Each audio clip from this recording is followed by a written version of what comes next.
facility. This is my gym, CrossFit Plus, located on the Central Coast. I've been doing CrossFit now for about 5 years on and off, and I'm 27 years old. Alright, so I found CrossFit, I guess, just using a form of rehabilitation. I was just doing general globo gym sort of stuff, and then bumped into Jason Hayward, who I didn't know at the time currently, and one of my mates, Greg Hughes, sort of introduced me to him. He was working at Mingara, and he's just sort of watching me move and stuff, and like trying to help with my general rehabilitation. He said, look, when you're a bit more confident, come over and we'll see what you can do with the CrossFit stuff, just getting your basic squats down pat and stuff. So I guess that's sort of, Jason Hayward introduced me to it, so to speak, and then sort of started training with him before he had his box and stuff, and doing all outdoor things. And then I had to move to Sydney to live with some grandparents for a month or 2 months, just because I had so many specialists down there I had to see. And then the closest affiliate down there at the time was CFX. I started training with Steve, and Steve was sort of like helping me rehabilitate everything and stuff, and then doing the group class and things with Mick. So I guess that's how I got involved in CrossFit. Well, we were just out one night with a few of my mates at a friend's birthday party just at Terrigal, and we were simply driving, would have been a couple of kilometres back to my mate's house to get changed, and we were just going to go out to a club in Terrigal itself. And I've got no recollection of the actual accident itself, but from what I've been told, we were on our way out of actual Terrigal CBD, and just coming around a corner that was on the crest of a hill, we, I guess, apparently lost control of the car, crashed into the rear guard, the opposite side of the road's guardrail, and then another oncoming car come over the hill and collected us and crashed right into the side of the car where I was seated in the back seat. And how many people were in the car? There was 4. And were all 4 survived?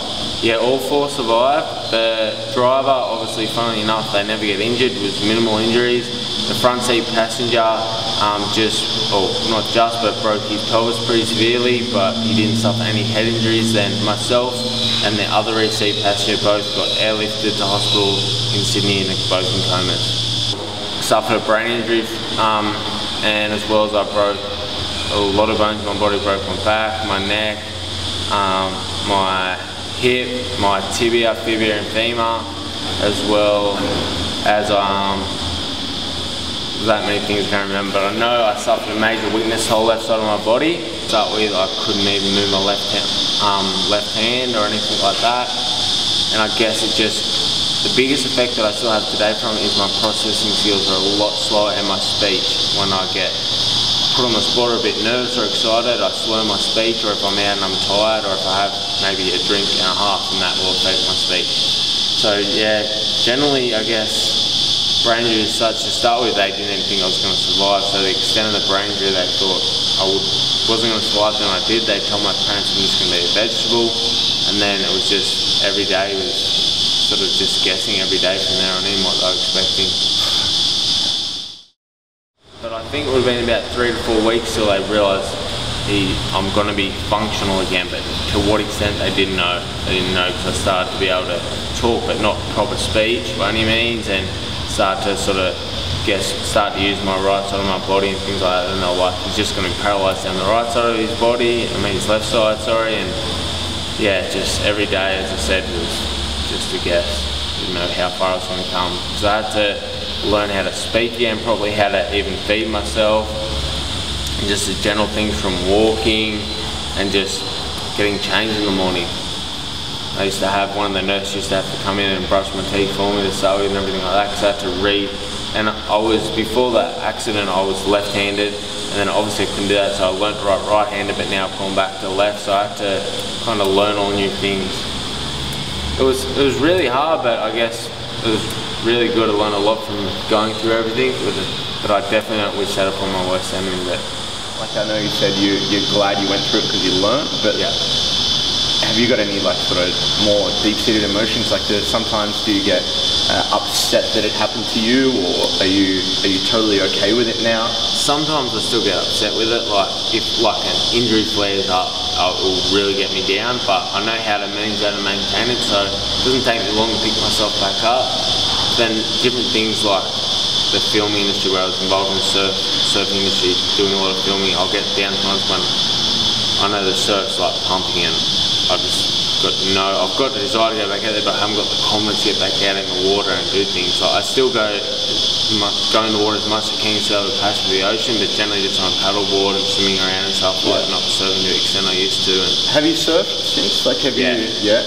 I think I probably jumped in too deep when I first got the clearance to go back in the open water, because I was allowed to go in normal water to start with, but then like worried about having seas and stuff, don't go in the open ocean, yada yada, and then so I got clearance. And that day that I did, or the next day I did, the surf was pumping. It was about 8 foot out off the local reef break, just about it, and I paddled out on my stand up, and before I even got out the back to get away, I got caught inside. I remember just doing cartwheel after cartwheel on the water, and just thinking, oh my god, I'm gonna hit my head, I'm gonna be back in hospital for sure. And then it didn't happen, obviously. Wow. And I got out there and I was just sitting out the back, just freaking the whole time, and then finally got confidence to paddle back in, didn't get away at all.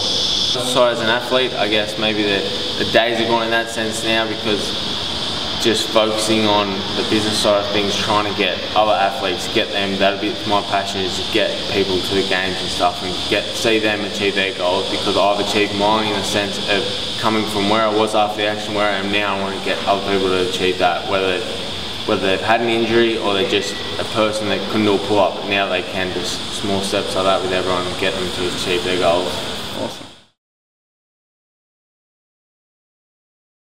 Nice and quiet and easy. You don't like to go under the limelight. Did you drop down on one knee? No. Didn't you? No. Just at the table. How did you give her the ring? Pardon? How did you give her the ring? I don't know, I can't remember. We was just sitting down over dinner at the table. I didn't drop down to one knee. I know it's probably not standard, but just, yeah, nice, and kept it low key at the table. Yeah. Sort of took her hand and then passed her and gave the ring like that, I guess. She said yes, that's the most important part. Exactly.